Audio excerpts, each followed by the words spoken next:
lot of the clips I will be showing you in this video are outdated. I wanted to show how the game used to look like and how it progressed through time. So let's start from the beginning. The kiss of death shall grace only those who time will forget, and those whose memory will vanish, and those who surrender will not rise again. And perhaps that will be the rightful choice. It's not a secret that the first build of the game was heavily inspired by Loop Hero. The whole idea was pretty simple. Take all of the things that worked in the Loop Hero and make them more complex. The world, make it bigger. Add a road system. And if the road system is there, I want trade routes to be there too. The roads should interact with nearby tiles. So you see where this is going. Cards were rewards for killing enemies. They could be found randomly around the map, and the new ones could be unlocked in the talent tree. There were spells that could impact both combat and on-map gameplay. There were buildings that were the core element of the Dreadloop, and they were more interconnected with each other. For example, placing cemetery next to a library provided you with necromancy spells. And the blacksmith had to have a mine placed next to it in order to work with the provided resource. And all of this was scrapped. Why? Scope. While it was possible to create the game I had the vision for, the scope had to be limited at some point. Also, maintaining all of those systems and creating new ones was really hard because of the set interconnectivity. Balance. If you are making a game for the first time, the balance will probably suck, unless you're stuck to doing fewer things at once. In this case, I had to balance the buildings separately, spells, but also the combat, items, skills and talents. This was a really hard task that I have set for myself. Repeatability. There were a lot of original ideas, but in this core gameplay I had to reconstruct some of the mechanics that were already in the Loop Hero. The mechanics that the people loved the game for, and the mechanics that made the game work. And Loop Hero worked because of its simplicity. And while I still have some valid criticisms of the game, it worked. My solutions? Not really. Okay, so we get to the point of the rework. The combat system.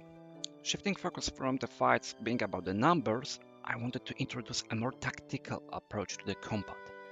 This meant different enemies having different resistances, damage and attack types, and so on. This is the most complex part I have built so far and the main focus of the game.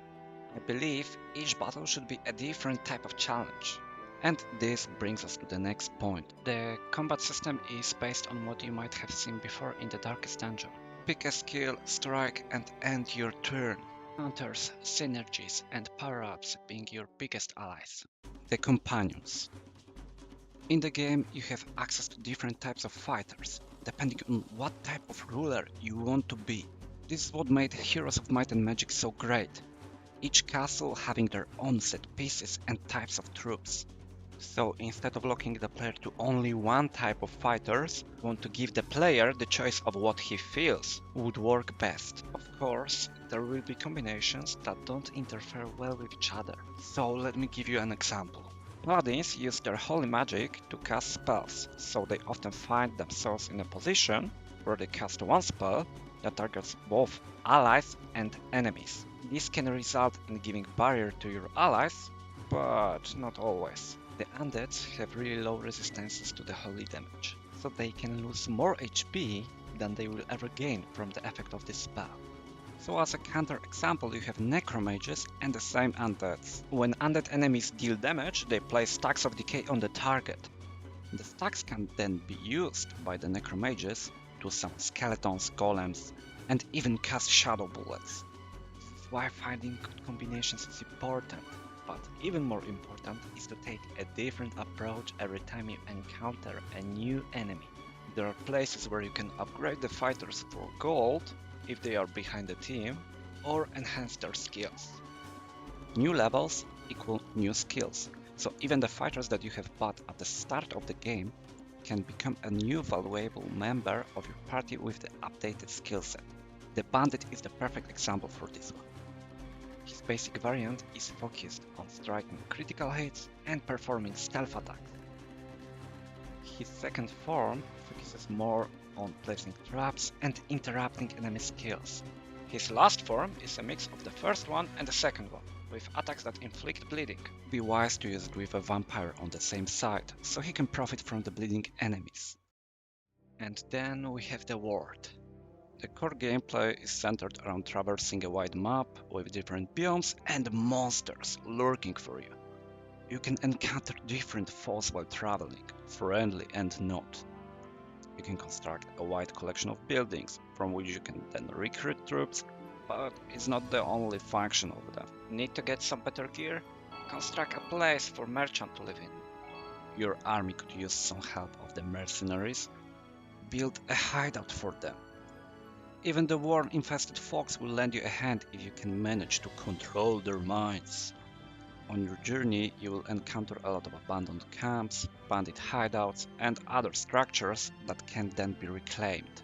This is in addition to all kinds of events that you can encounter on your way through the Fallen Kingdom, which I won't spoil for you. Some parts of the world are restricted by gates that you can only open from one side, and some others might require more creative ways to get into. So, the future?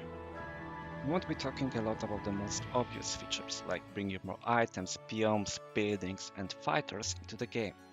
It's still happening, it's just not worth to go into the details without giving you a playable demo first. At the release, I plan to have only one mode, being a playable campaign.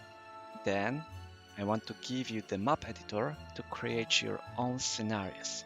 A custom map generator may also come in the future.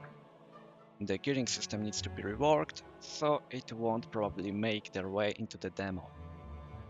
Bosses. Yeah, this needs to be there, so I'm working on the first one right now, and I'm very excited how it turns out, but yeah, again, time. We gonna watch the old trailer. Hope you don't mind. I think this is it. If you want to support the game, check out my Discord server where you can contact me about the game. And I also post daily on my Twitter and Blue Sky accounts, so take which you prefer. I plan to release the demo on itch.io and then release the full game on Steam. Let me know what you think in the comments, and I hope you'll stick around. See ya!